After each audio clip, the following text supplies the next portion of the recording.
Hey, Strong Ones, welcome to the show. We have Karen Smith with us today. She is a StrongFirst Master Instructor and also on the advisory board. And she has been with StrongFirst since the very beginning, which started in 2012. Is that right, Karen? Right. Yeah. End of 2012. Awesome. Well, welcome to the show. Thank you so much. It's a pleasure to be here. Yeah. My first question, well, first off, you're the very first Iron Maiden. Is that correct? You know what? It looks like that from being online, but actually I'm not. I'm actually the fourth. So interesting. The first person, I'm not exactly sure who that was. It was way back, and it was actually before it was even called the Iron Maiden.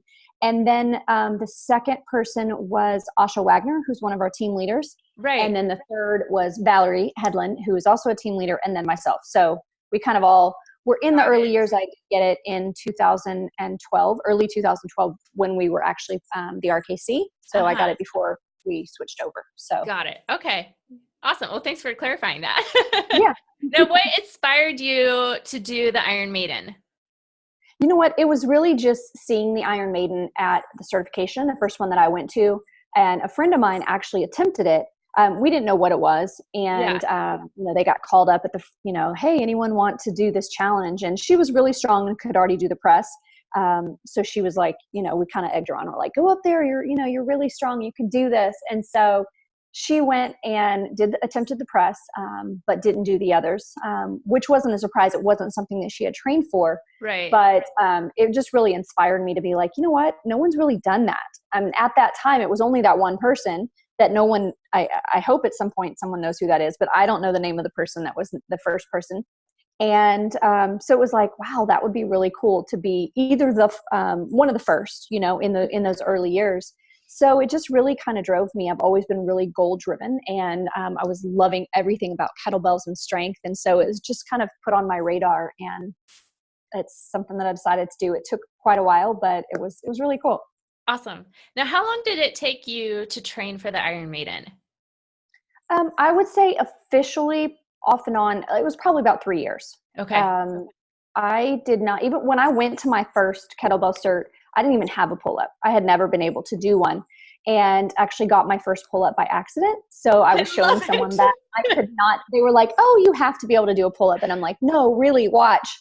And I was able to. So it was actually by accident. And then that inspired me even more, because I was like, okay, if I have this, then I can do this. So it just kind of drove me to really push for it. But that was the last thing and the hardest thing, because I had just gotten my first bodyweight pull-up, and I needed to then, of course, add 53 pounds to my body.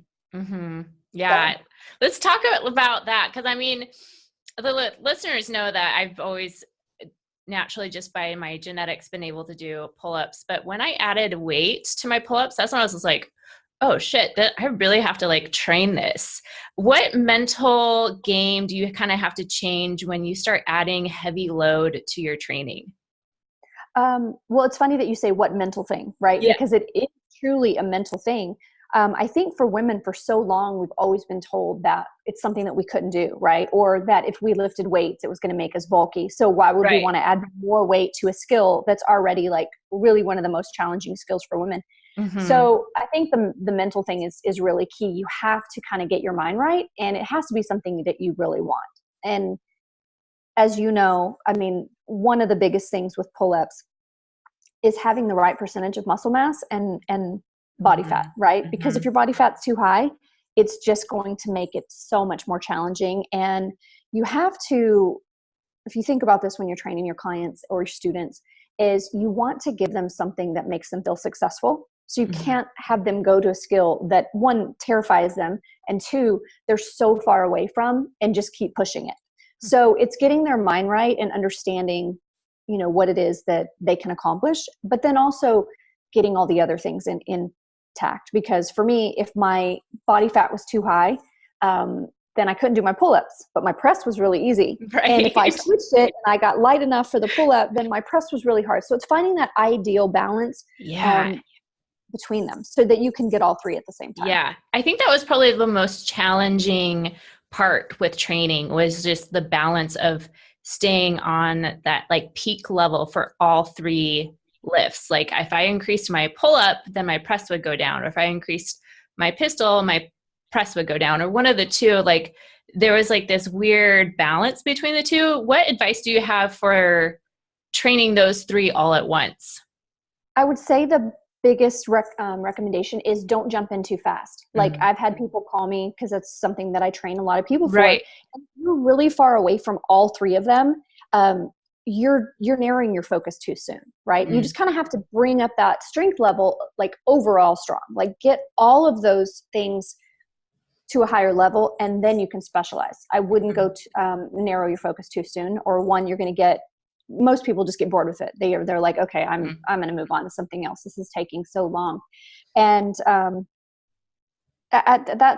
I think that's really it. Is bringing up your baseline of strength, and then being able to narrow your focus so that you don't get burnt out or get injured. If you're trying to push too hard, too often, too heavy, it's just a recipe for disaster. Yeah. Yeah. Now, how did you first get involved with StrongFirst? What was like your first Oh, go ahead. Oh, I was just going to say, originally it was, I was part of the RKC. So that was my first introduction to it before we had the split. But my introduction was through a trainer that I had coaching me in DC.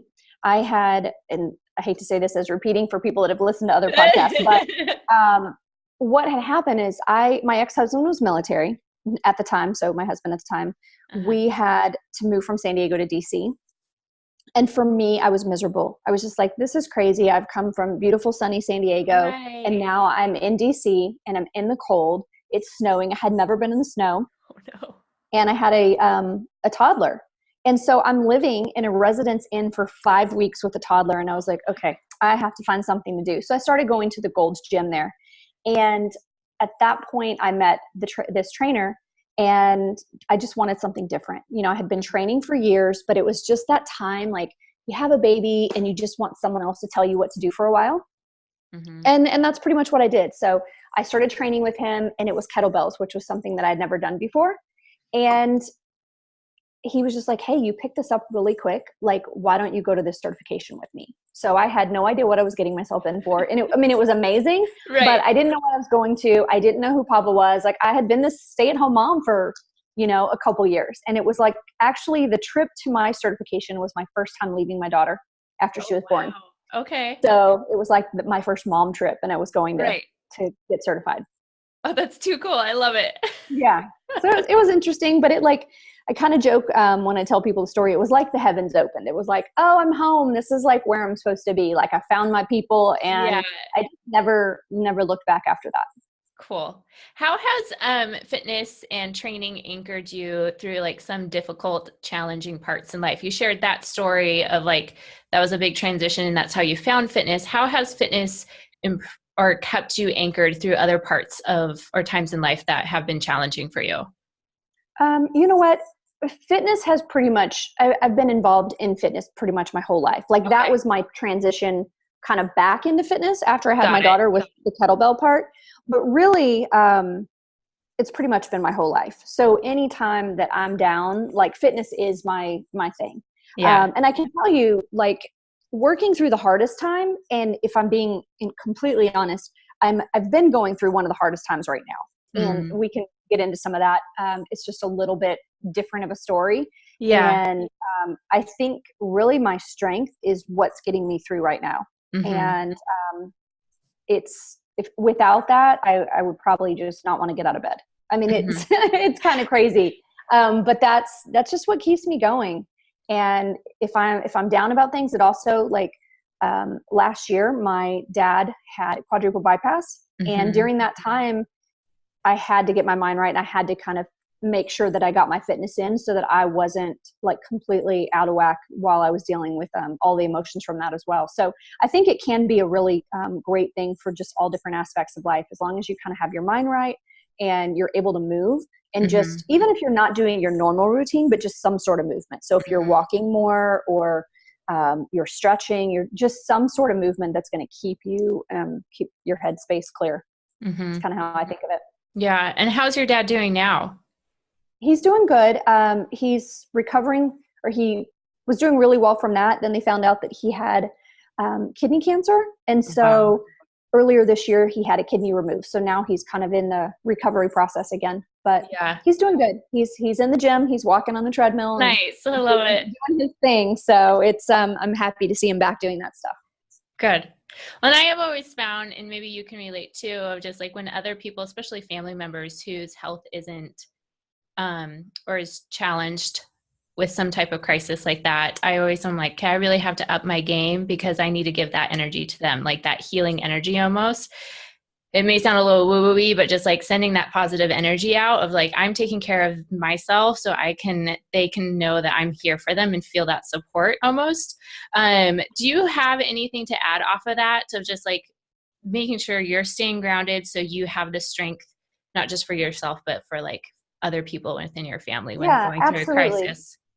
Yeah, I think it's huge. And mine laugh. They're like, okay, you're going to talk to us about positive mindset. And I do, I talk about positive mindset and visualization and, talking about visualizing what you want. And that's even healing and getting yourself healthy again. Like if you visualize that process, you have to believe it, right? Like you have to believe that what you want is possible or it's not possible. And so that's kind of where I'm at. I'm like, let's talk positive. Let's visualize what you want. Let's visualize healing in all these aspects. And then times when I get down and, if I'm going through something, then I have to remind myself, I'm like, okay, you're a coach and you tell people this all the time. Like you now have to tell yourself, like, get yourself out of bed, get through whatever's going on and visualize your own process and your own healing and your own strength gains and things like that you want. So I teach a lot about mindset and visualization. Yeah. What advice do you have for people who are in the fitness industry and go through like their own health crisis? And because I know I've had times where I'm like, my health right now needs me to rest and I'm bedridden and I can't get to my job. And I know there's a couple other people who listen to the show whose health isn't in like the most healthiest place. What advice do you have for them because their job is fitness and their body and movement when they can't actually do their job? What advice do you have for them when they're at that state in life? You know what? It's good that you asked that because that's kind of like where I'm at. So 2.5 years ago, I went through a hysterectomy. And if I'm being completely honest, I think that I felt at times that people, when they were struggling with certain things, and this is a new learning place for me, is I thought it's just as easy as calories in, calories out. They're just being lazy, right? And it wasn't until I went through this and realized what a big part hormones play on our body or the lack of, right? Because now my body, the doctors are not wanting to give me hormones because of this genetic mutation I have that puts me at high risk for cancer. So I was like, I'm going to come out of this. I'm going to do this surgery and I'm going to show women that the sky's the limit. Like everything is, you can do anything. Right. And then what I realizing is at the 1 year mark, everything started changing for me. So I started having a lot of joint pain and no energy and all the things that were keeping me from doing my job to the level that I felt that I needed to be able to do it. I feel like, and I'm sure you probably feel this way as a coach, there's probably expectations that we think people have, but they're probably a little bit more our own expectations of ourselves. So we put them on ourselves. And so I felt like I'm out there and I have to look a certain way or be a certain way, do a certain thing that I can't necessarily do right now. I mean, for months, I was getting to the point where I could hardly stand up. Like it would hurt to straighten my legs out and it hurt to move. And I'm like, I need to be able to do pistols and I need to be able to do all these things for my job. So what I had to do, if I'm being completely honest, is I had to step back and be like, you know what, this is your time. You're going to still give the energy that you have to your students. So I'm still coaching and I'm still designing and doing a lot of programs and I still teach my workshops, but I had to take a step back and be like, you know what, your health is just as important as all the people that you're trying to mentor and coach. So I'm still going through that a little bit and I'm moving to the best that I can. Most days are getting better, but I'm seeing a lot of different doctors right now. Yeah. And I'm trying to find the right doctor that's going to help me get back to the normal me because right now I'm not there. And so that's been the hardest part because in my mind, I'm like, someone's going to question your abilities if you can't do X, Y, and Z that you've always been able to do. If that makes sense. No, and this is such a good point and a topic that to bring up, because I've posted a question, I think a couple of weeks ago on Instagram, of like, should a coach be able to do a certain movement to coach it? And it was fascinating, some of the responses that I got of like, some people are like, yes. And some people are like, no, you don't necessarily need to be able to do it. I think a good coach is one that's knowledgeable enough to know how to get their clients to a certain place that knows the movement inside and out. So I think that's a really good point that you bring up, because I know even for me, sometimes I put so much pressure on myself, like I got to be able to do all things, everything, right, for all my clients, right? And physically that's impossible. Like there's a couple clients that have different goals and I'm just like, no, I can't do all of these things. Yeah, I think that a lot of people feel that way. And I was actually one of them. I mean, I would teach certification, especially when I started teaching the body weight, because when it was smaller, there weren't a lot of assistants and other people there working with me. So it was me teaching and doing the demos of every single thing that needed to be done. And so I kind of got in that habit. Mm-hmm. And then once I went through the surgery and started having these issues, I started realizing that I really needed to lean on these people that were amazing, that could come in and do the demos while I could still coach it. So I think that there's definitely a part that you want to be able to show that you can do things, right. Or at least that you have, right? Like, yes, I've done the Iron Maiden. Could I do the Iron Maiden right now? No, absolutely not. I mean, that was a goal. I checked that off, years ago, back in 2012. But there's still that pressure in the industry to be able to do a certain thing, right? Especially as we age. And unfortunately, I'm not at the age that I should be dealing with the things that I'm dealing with, but it was an elective surgery because of the high percentage rate of cancer that I could have. And I decided that, I need to opt and do this and be, to be here for my daughter. Are there times that I regret it? Absolutely. I'm like, gosh, I wish I could go back now because of what I've been experiencing. But the great thing is, as a student of strength, I'm learning so many things right now about me and my body and hormones and things that's just going to give me a whole nother level of coaching for other people when they go through that, and an understanding. So it's not me just looking at people and being like, what do you mean you can't do that strong thing? Like, why are you just being lazy? And I never said that, but that was in my mind. Sometimes I think I just got into this level of like, everyone should be able to do X, Y, and Z. You just have to, one, make it a priority, two, train smart, which those things are important. But I think there are things within our bodies as females dealing with hormones that can affect things in ways that you don't realize. Right. And when when they are loaded on you, you have to like figure out that. And that's what I'm doing right now, is just figuring out what that is. Well, and this is what we need too. And I think my next question goes into, do you have any advice of like training heavy for women within their, incongruent with their cycle, their menstrual cycle per month? I personally, I guess I don't know that I'm the perfect person to ask for that, to be honest. The reason I say that is my cycle was always messed up. Like for years and years, like I just really didn't have much of a cycle. I don't know if it was because of body composition or whatever. And so I didn't even have to use birth control. Like I was on birth control for 6 years before I had my daughter. And then after that, I was using birth control. So I was always on birth control, and I used IUD. So it never had any changes in my strength that I noticed, right? Got it. Okay. And I used that until I had my hysterectomy. So I just don't know that I'm the best person to really to answer that question accurately. Yeah. Okay, cool. What advice do you have for women, not just for like the hormonal stuff, but what advice do you have for women in the fitness industry?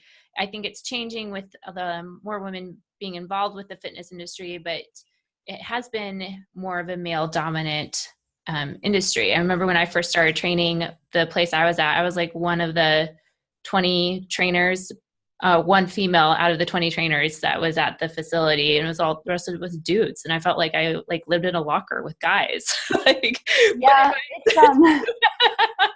I would say is just, keep learning and keep putting yourself out there. It is still very much a male dominated industry. Yeah. I mean, even the gym that I just started going to, I signed up for a gym recently, even though I have a full blown gym in my garage. I just felt when I was kind of like working on getting me back where I just wanted to go somewhere else where there were other people, but like nobody knew who I was. Like nobody was going to come up and ask me questions.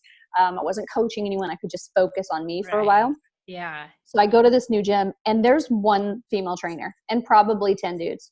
And they actually even came up to me recently and they were like, hey, we need more female trainers here. Like, would you be interested? And I was like, no, I'm not. I just want to do me right now. And I'm not interested in that. I mean, plus it would just take up time that I'm not willing to. Right. So I would say females, like you have to just put yourself out there. Not just on social media, but in person. Like, don't be afraid to get in the area where the guys are at and take your ladies over there and just, really show them that strength is for everyone. And, we're not going to get bulky, right? Like how long have we been hearing that? Like that just needs to go away. I'm surprised it hasn't gone away yet, but it drives me crazy to be like, I just want to be lean, right? I just want to be toned and lean. I want longer, leaner muscles. I usually get like if female or clients, I just grab their purse and weigh it and let them see like, this is how much you're carrying every day. You can lift some heavy shit. Yeah, I like to trick them sometimes. Like I'll have ladies just deadlift. Like I won't tell them how much on the bar. Right. And they'll lift it and they'll be like, oh my gosh, how much was that? And I was like, well, it's more than your body weight. So to tell me that you can't lift this kettlebell or that, I mean, not that strength has to be everyone like really strong, like what we want to do for Iron Maiden. I'm not saying that has to be everyone's goal, but we all need some sort of strength training, like for life, just to have longevity and we don't want to be worrying about bones and density and stuff like that. So I think everyone needs it. It's just what level, and what are their goals. Yeah. So, my question goes back to what you were saying earlier about the workshops and how it's been a beautiful transition for you as a coach of seeing how other people can demo some of the moves for your workshops. How has that opened up you as a coach and really connecting to the StrongFirst community and kind of leaning on other people for their strength as you're going through this process? You know what? The community itself has always been great. So I've always felt really comfortable with that. Having other people, I just love mentoring other people. And I love like getting other people out there so that, because if you're just kind of standing in the background, if you're not utilizing people, I guess you're just doing an injustice for yourself and for them. So I love that we can all share in this space and everybody can grow and it's not my show, right? It doesn't have to be about me. The only reason it was for a little while is because it was just smaller groups. And so we didn't need the other people. So I love having larger groups, having more and more people where I can basically help put other people's talents out there. And then for me, it's just, I get to cue and I get to kind of, I don't know if it's kind of like the Vanna, look what they're doing. Which used to be really hard, because it was like, I need a demo and show that I can still do this, but that's not what it's about anymore. So as long as it's, I'm able to get my point across and cue and demo a few things, like I don't have to demo everything. So. Well, it's a beautiful transition too. So it's exciting. Back to the females topic with being in a male dominant industry. What advice do you have about them speaking up for themselves? Then this could be not just for the fitness industry, but just in life in general, just how sometimes men in our society silence us a little bit. Well, I feel like you definitely shouldn't be afraid, right? We shouldn't be silenced, but I think there's also a way to go about it.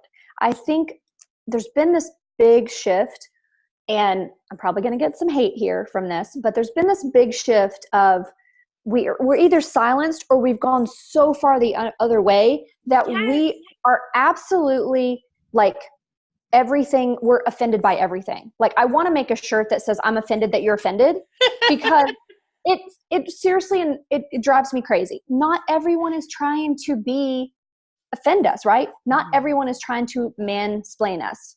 Some of that happens. Like I just had it this week and it was such a nice thing that this guy walks up to me. I could tell in the mirror, right? I'm doing some high pulls at the gym and I see this guy kind of behind me And I'm like, okay, he wants to tell me something. I can see it. Like, it was just this vibe that I was getting from him. Yeah.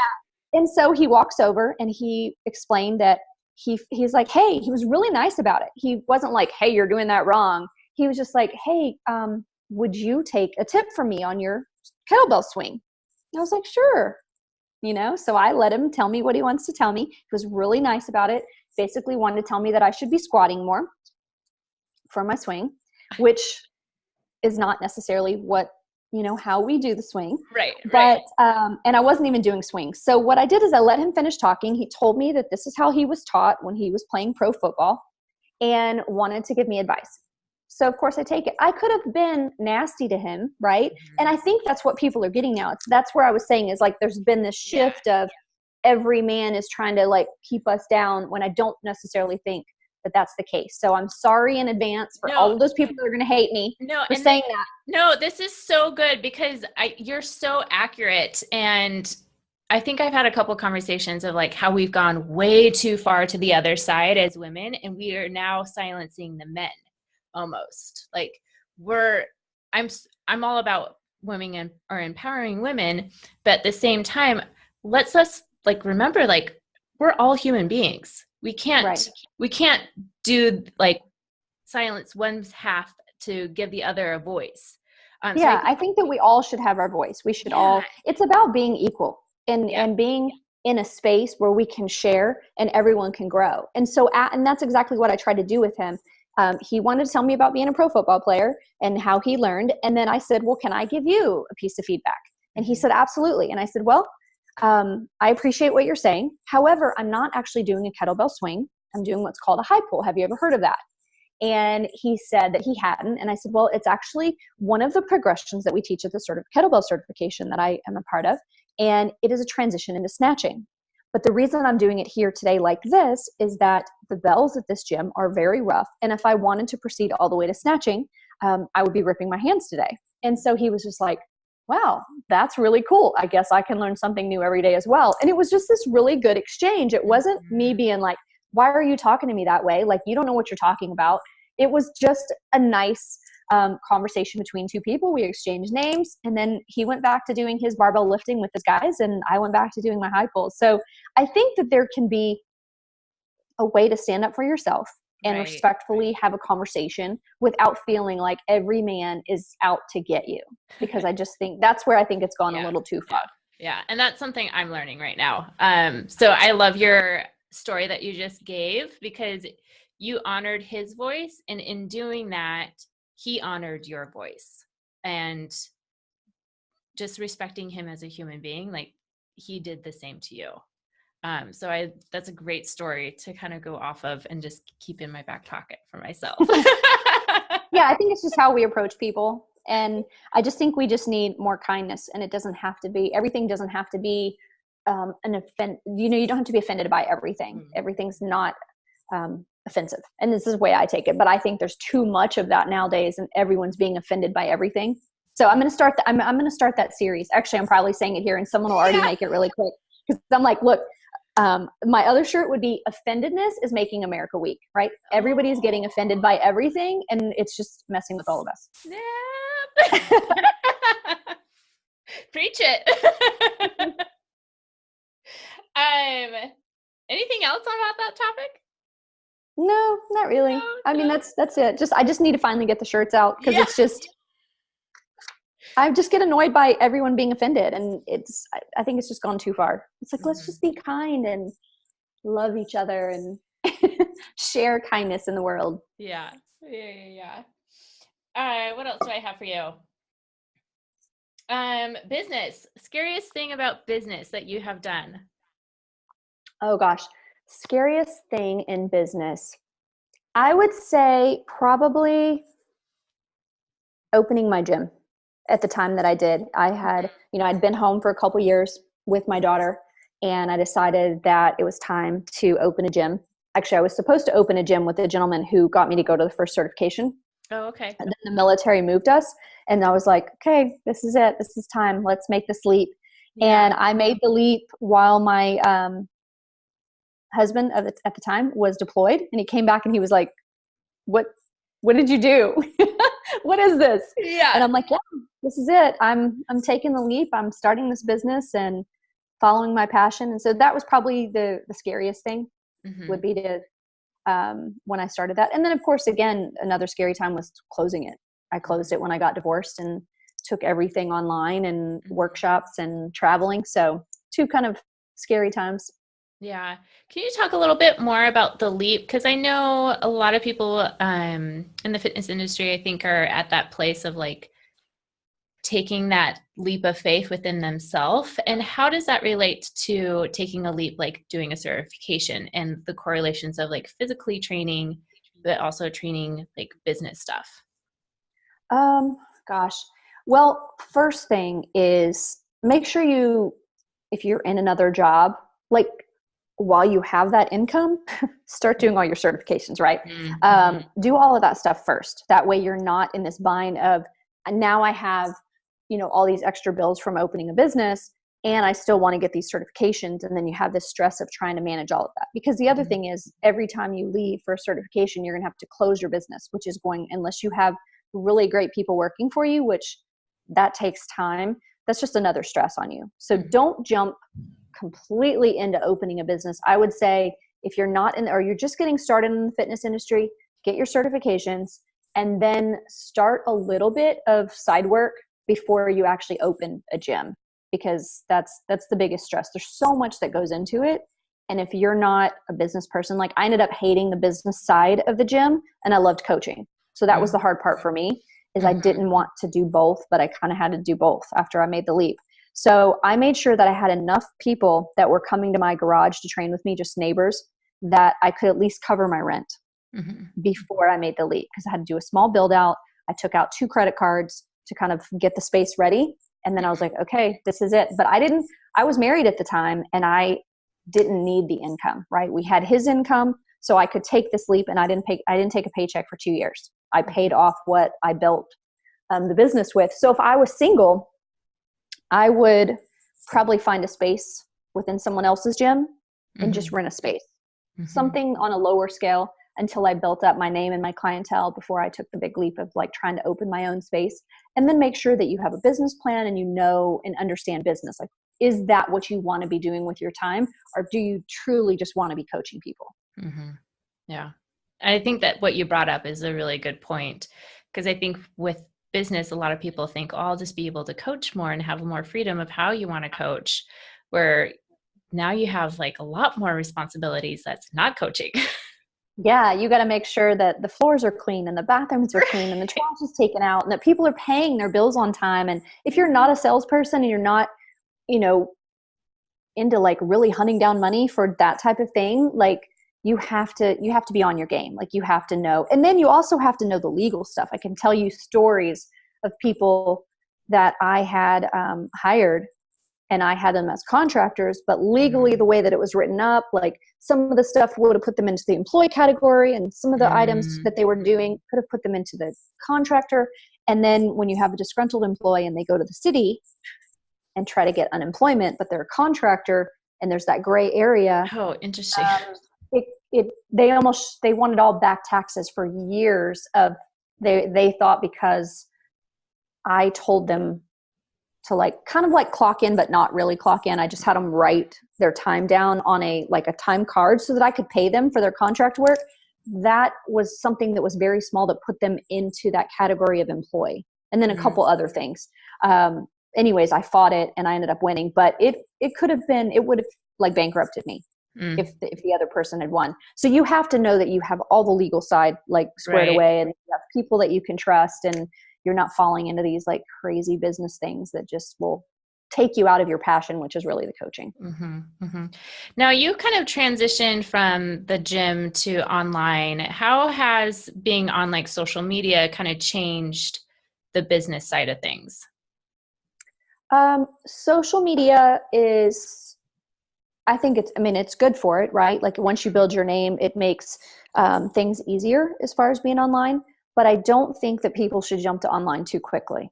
I think if they try to, I think that's the route everybody's wanting to take because it looks easy, right? They see people posting like, oh, hey, I'm at the beach. Look where I'm working. Yeah, there's some cool sides to it because you can coach from anywhere. But I think, and I say this to any interviewer in any podcast when this question is asked, is I think people are doing themselves an injustice if they go straight to online. You need to see people in person. You need to see people move. You need to have those interactions and see different body types and understanding of just how the body moves before you just go to be like, hey, I'm going to be an online programmer. Like, I'm going to design programs. I'm going to coach these people, when you're not there to walk around them and really understand what's going on with their body. So I think everyone needs that time before they transition. Then social media is great. Like, you grow your name, you put yourself out there, you share tips, you find your niche, right? Like, what is it that you're good at? And you build your tribe within that. So that's kind of like where I feel like now that it's been 20 years of training, like, I'm in that groove where it's good and easier for me to do this programming online now, because the people that come to me for a specific reason. Right. I'm not getting people contacting me. They're like, hey, get me ready for a bikini competition. Because that's not my thing, right? Like, and if they did, I would refer them out. I'd be like, hey, you know what? Let me hook you up with a friend of mine. Because you can't, if you want to be good in this industry, and this is my opinion, and someone may feel different, I feel like you have to find your path, right? You cannot be everything to everyone. If you're trying to be everything to everyone, you're going to do yourself and them an injustice. So it's finding what you really love and the people that you work well with. Yeah. How has social media affected you, even though it's like part of your business? I know there's times where I'm like, I need to check out. How have you balanced the social media and kind of like the mind game that it has on us sometimes with business? You know what? It can be challenging. And I would say during this time, like I was talking about earlier, probably being one of the harder times for me, I've had to check out. So I don't know how much you follow my stuff, but it has been limited lately. And around the holidays, I posted like, I'm checking out for a while. I'm not going to be online every day for a couple of reasons. I cannot stand fake. I can't. I'm too blunt about it. I just can't stand fake. So if I'm not feeling it, like if I'm not feeling like I want to get up and do a video today and share a tip or whatever, if I'm just not right if that's not my mental space right now, I'm just not going to do it. Like, has my following like leveled out a little bit? Yeah, it's stalled out a little bit because I've taken some time for me, but I'm absolutely okay with that because I can't be fake and I'm not going to put myself out there as something that I'm not right now. So when I feel like posting now, I'll post something, but I'm not in that mousetrap of like, oh my gosh, I have to post something every day or I'm going to lose my following. And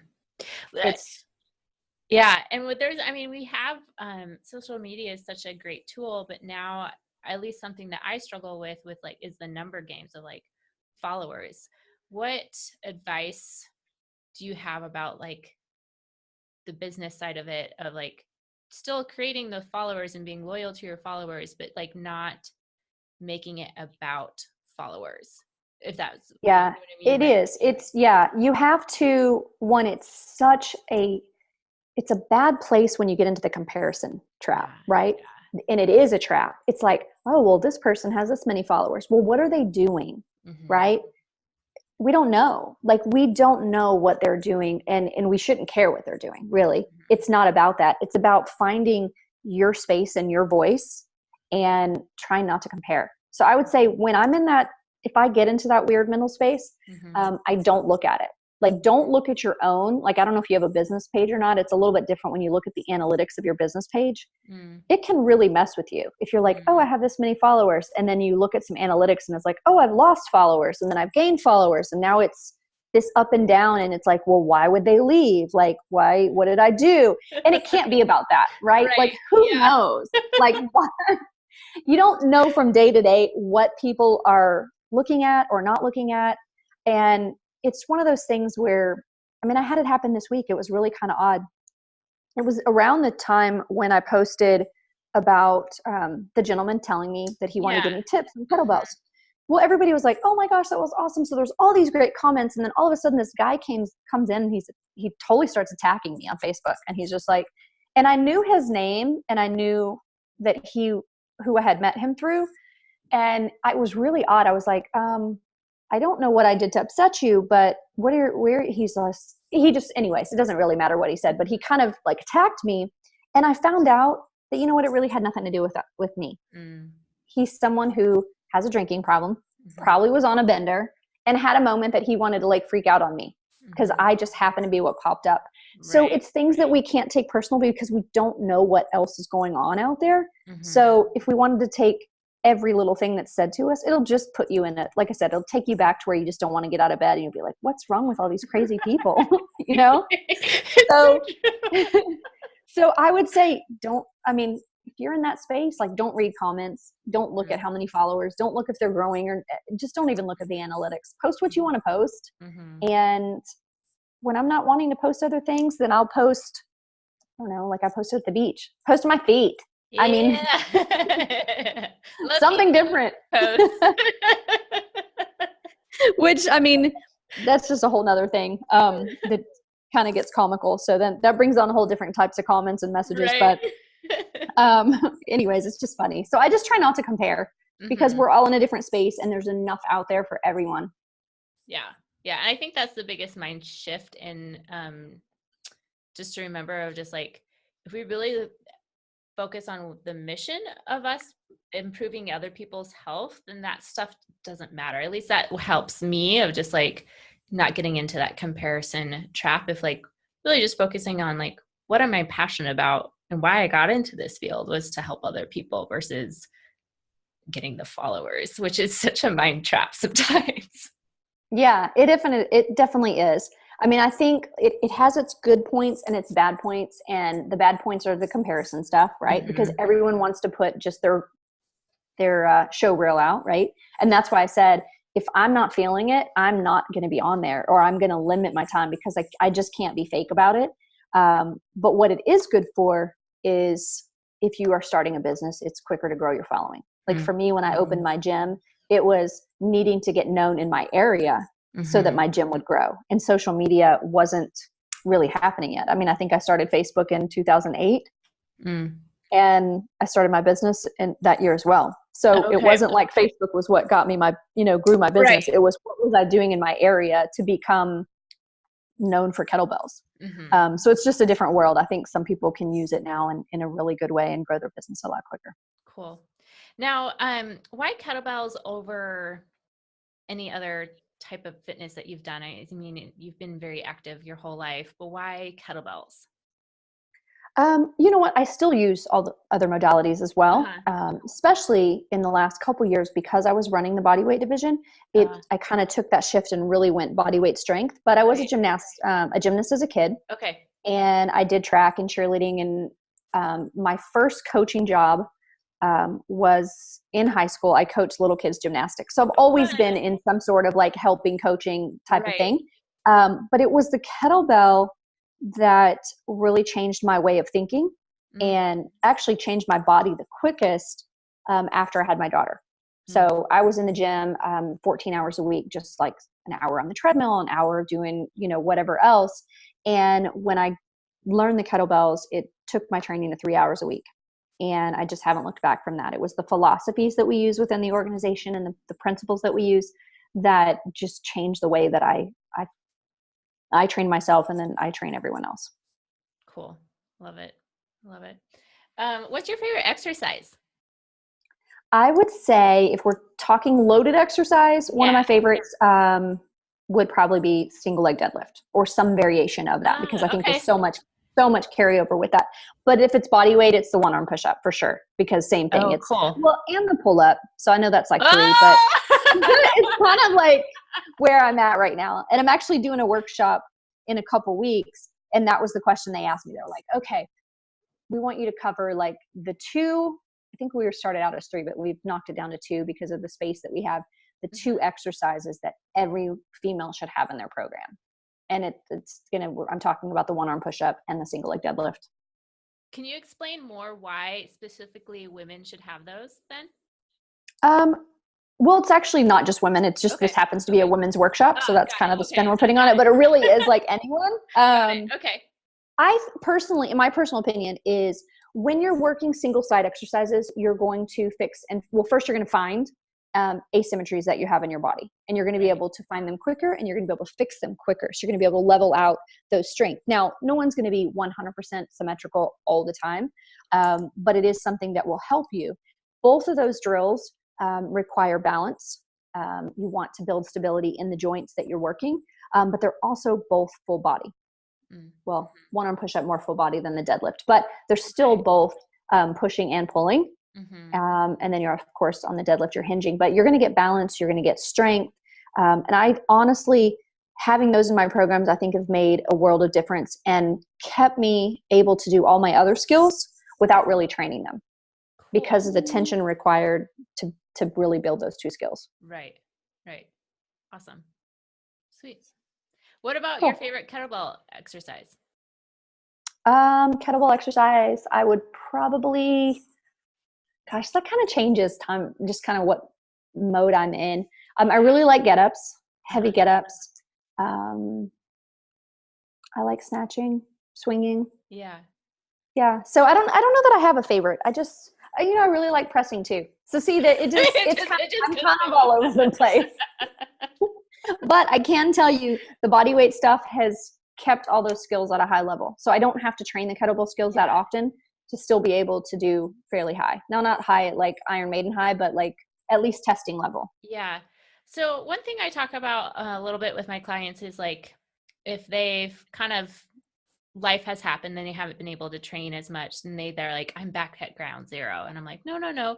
Like, we've laid down this foundation, and it sounds like that's what you're talking about. Like, you've laid down this foundation of strength. Can you talk a little bit more of just like how you've laid down certain layers of foundations within your strength to kind of like keep you at a certain point when you go through some of these life challenges, either it be physical or just mental? Yeah, there's a couple of different things that you can do. One is getting to a certain level before, let's say I wanted to be to a certain level before I had my surgery, knowing that I could get back there quicker. Right. So that was one thing. Is so if you have time to plan, then you can, make sure that you get to a certain level.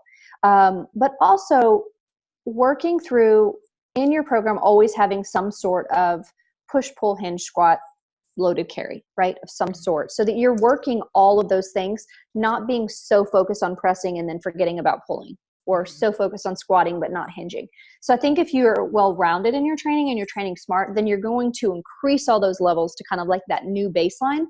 And then also, I tell people all the time, is having baselines. So not just this baseline of strength, but what are your baseline tests that you can just do on a daily basis to know where you're at from day to day, so that you keep training smart, if that makes sense. So, for example, if I'm going to train something like a pistol or a squat, I have a baseline where I test my ankle mobility, because I know that my ankle mobility has to be at a certain number of the way that I do this test for me to go right into my training. So those baselines give you a red light or a green light on a day-to-day basis in your training, so that you can proceed or take a step back so that you stay safe and injury-free.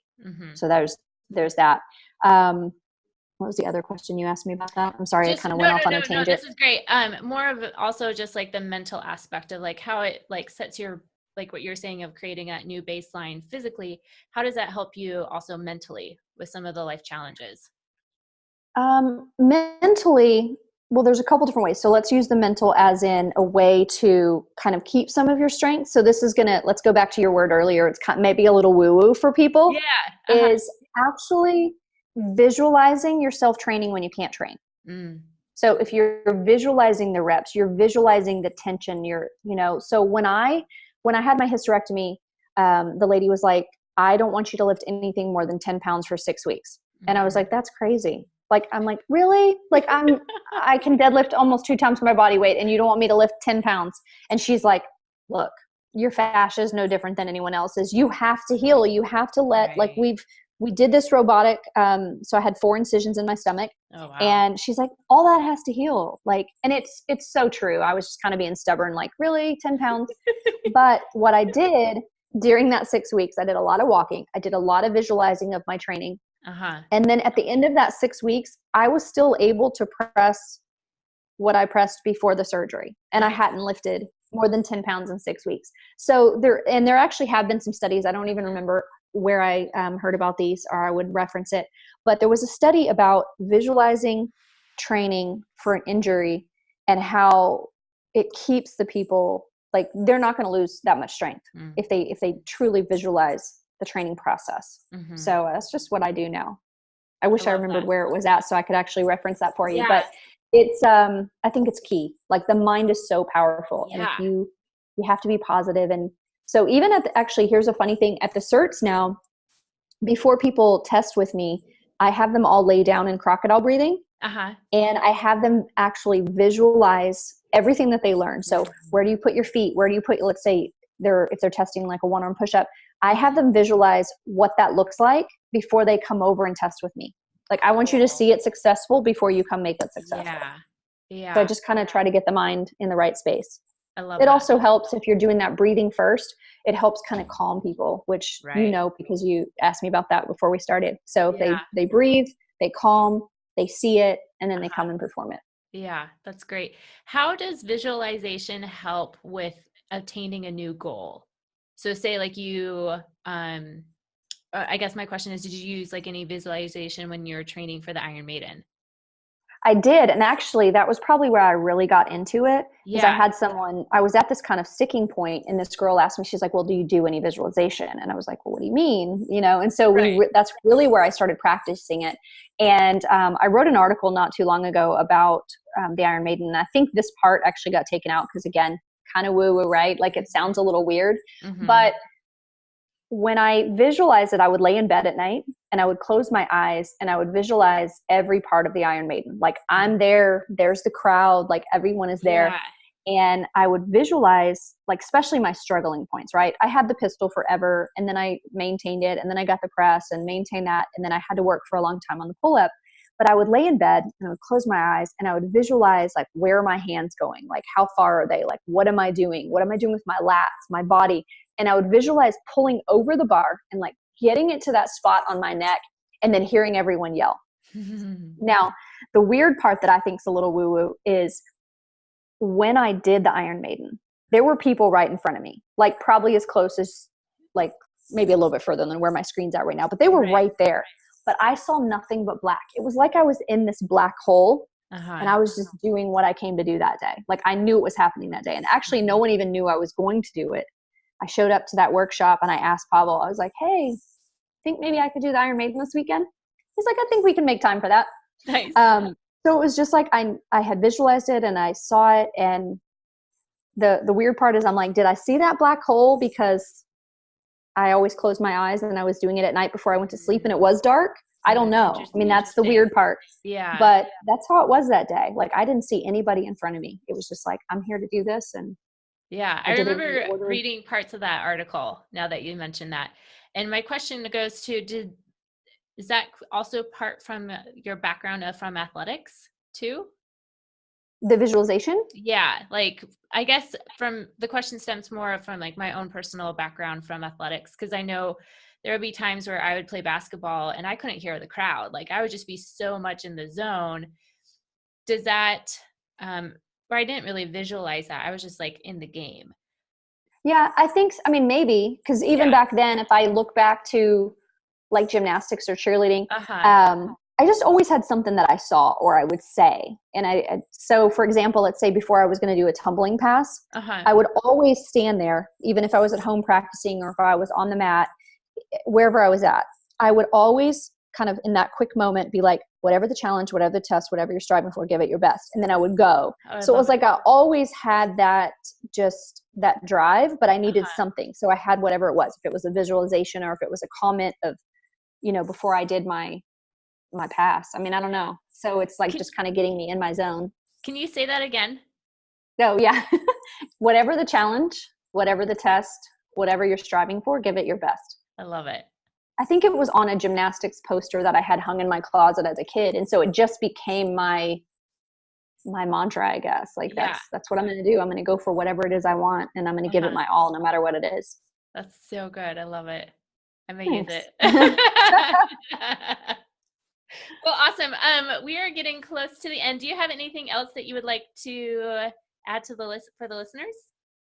Oh gosh. I don't know. I just think that, like, we've talked a lot about mindset and breathing and just positivity, right? Like, just try to get yourself in a positive place. And if you feel like social media or someone that you're around or you're following or is taking you out of that positive place, then kind of shut it down. You know, like, take yourself back and focus on yourself for a little while. You have to be the priority. And that's kind of where I'm at right now. It's like, I'm still here for my students and I'm still designing on a daily basis for people, but I need to take a step back and focus on, you know, getting me right and being that same positive person that I'm, you know, I've always been for my students. So just don't be afraid to step back and focus on yourself for a little bit. It doesn't make you selfish. It keeps you in the right game for your students. Yeah. No, that's great advice. One last question. What advice do you have about body image? I know a lot of us, even including myself, has struggled a little bit with just body image, and this can go into play with a little bit of that social media and that comparison trap of like, oh, I should be this because I'm a trainer, or that type of mindset. What advice do you have for women out there about just being true to the frame of their own body? I would say it's a struggle. and I understand the struggle. I'm in the struggle. And that's part of shutting it down. Like, if you know that there's something that is your what's the word I'm looking for? I cannot even think of the word right now, but whatever puts you in that place is what I'm saying. What I'm trying to say is, then you have to shut that down. Because if not, it can spiral. And I would be lying if I said that I didn't have my own body image issues.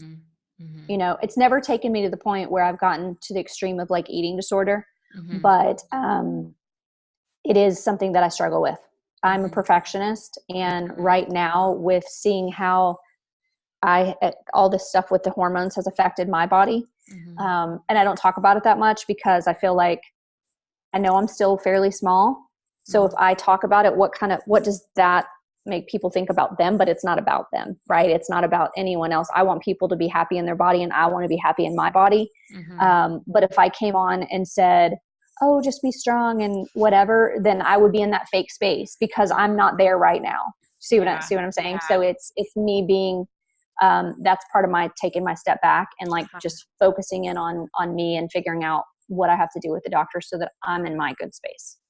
Well, and I think I just applaud you for that, because I don't think we hear it enough of like, I struggle with it too, of just my own physique and the body that was given to me.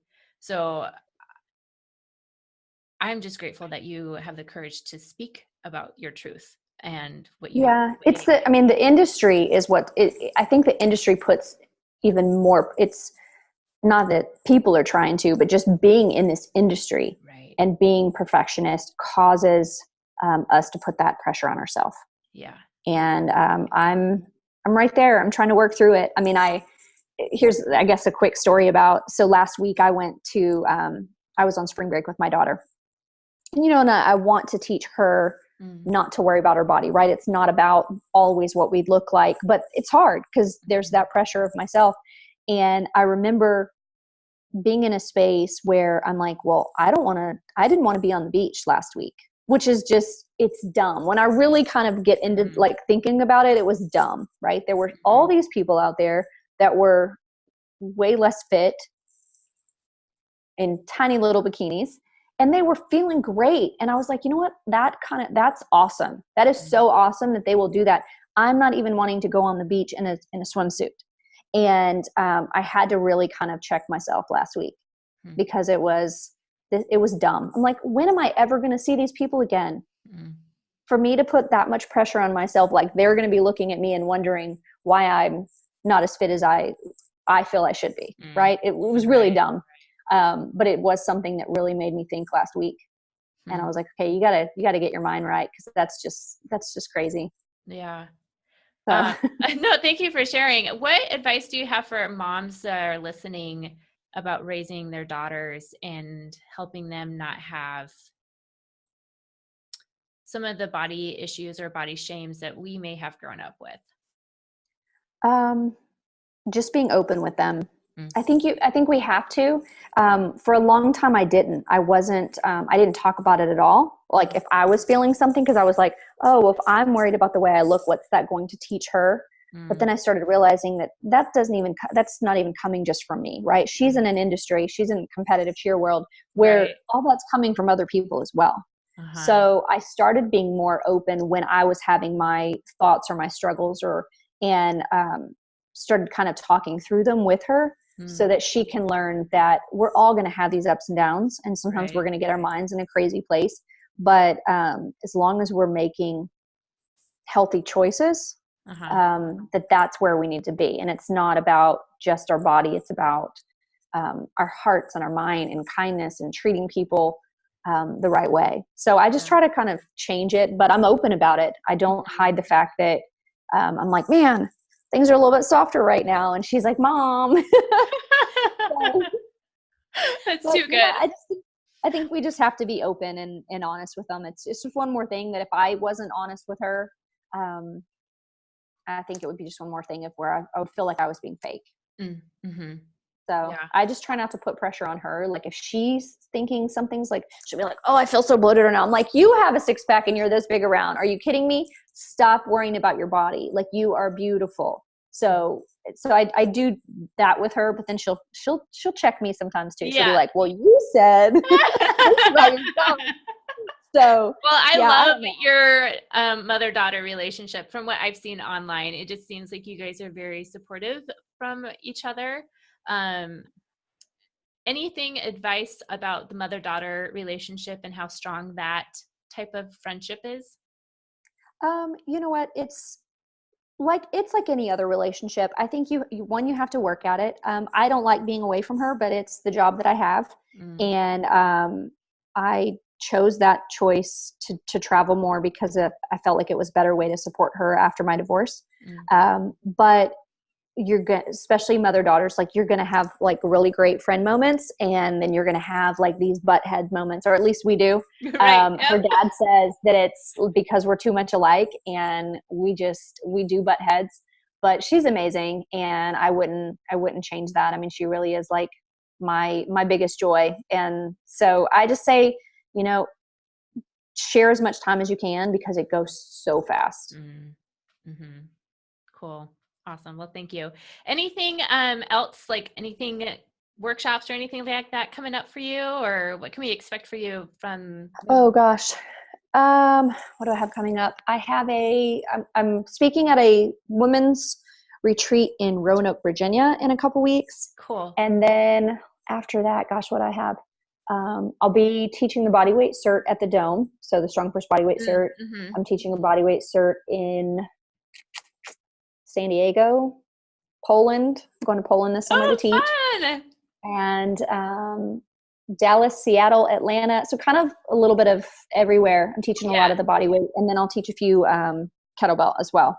Cool. But that's the main thing. And just coaching. I'm doing a lot of distance coaching, program design, stuff like that. So well, we'll make sure all your contact information is in the show notes for those who want to work with you and everything. So thank you so much. This has been fun, and I'm definitely honored and pleased to be here to talk with you tonight. Yeah. Thank you. And thank you for sharing your stories. I know that's like the main connecting point for a lot of listeners, and just showing your strength through your story and giving that encouragement through some of the hardships that you're going through. So I just honor you and I admire your strength through all of this. So thank you, Karen. Thank you. I really appreciate that. And I hope that it helps some other people, but I also hope that as I'm learning all of this, I'm going to have more to share, and I'm just trying to be open about it and let people know that, we all have our ups and downs, and it's just finding finding the strength through it and what we can share with others. So hopefully I'll have lots more to share with you guys and be able to help people that kind of experience the same thing. So yeah, awesome. Well, listeners, thank you so much for tuning in. If you enjoyed this episode, make sure you share it out with your family and friends, and make sure you grow the show with your 5 stars and a comment below. Other than that, I am peacing out until next week.